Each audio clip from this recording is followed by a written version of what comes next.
ભરૂચ જિલ્લાના અંકલેશ્વરથી સુરતને જોડતા state highway પર ફરી એકવાર ગમખ્વાર અકસ્માત સર્જાયો હતો। હાંસોટ તાલુકાના સેરા ગામ નજીક પૂર ઝડપે પસાર થઈ રહેલી કાર ધડાકાભેર વૃક્ષ સાથે ભટકાતા અકસ્માત સર્જાયો હતો અને કારમાં સવાર બે યુવાનોના ઘટના સ્થળે જ કમકમાટીભર્યા મોત નીપજ્યા હતા, જ્યારે અન્ય એક યુવાનને ઈજા પહોંચતા સારવાર અર્થે હોસ્પિટલ ખસેડવામાં આવ્યો હતો। જોકે સારવાર દરમિયાન તેનું પણ મોત નીપજ્યું હતું। આમ અકસ્માતની આ ઘટનામાં કુલ 3 લોકોના મોત નીપજ્યા હતા।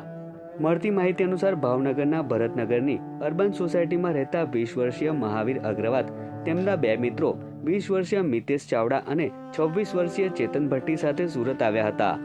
સુરતથી પરત ભાવનગર જતી વેળા હાંસોટના સેરા ગામ નજીક તેઓની કારને અકસ્માત નડ્યો હતો।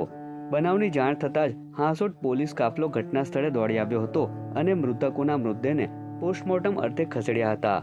વહેલી સવારના સમયે કાર ચાલકને જોકો આવી જતા અકસ્માત સર્જાયો હોવાનું પ્રાથમિક અનુમાન લગાડવામાં આવી રહ્યું છે।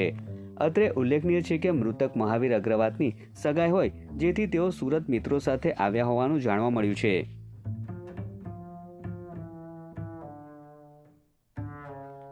તો બીજી તરફ અન્ય એક અકસ્માતનો બનાવ દિલ્હીથી મુંબઈને જોડતા એક્સપ્રેસ હાઈવે પર સર્જાયો હતો। ભાવનગરથી વાપી જતા પરિવારની કારને એક્સપ્રેસ હાઈવે પર ભરૂચના આમોદ નજીક અકસ્માત નડ્યો હતો, જેમાં આગળ ચાલતી ટ્રકમાં પાછળથી કાર ધડાકાભેર ભટકાઈ હતી।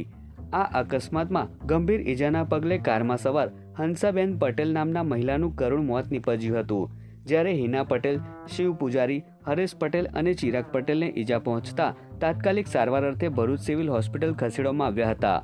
બનાવની જાણ થતાં જ પોલીસ કાફલો તાત્કાલિક ઘટના સ્થળે દોડી આવ્યો હતો અને અકસ્માતગ્રસ્ત વાહનોને સાઈડ પર ખસેડી વધુ તપાસ હાથ ધરી હતી।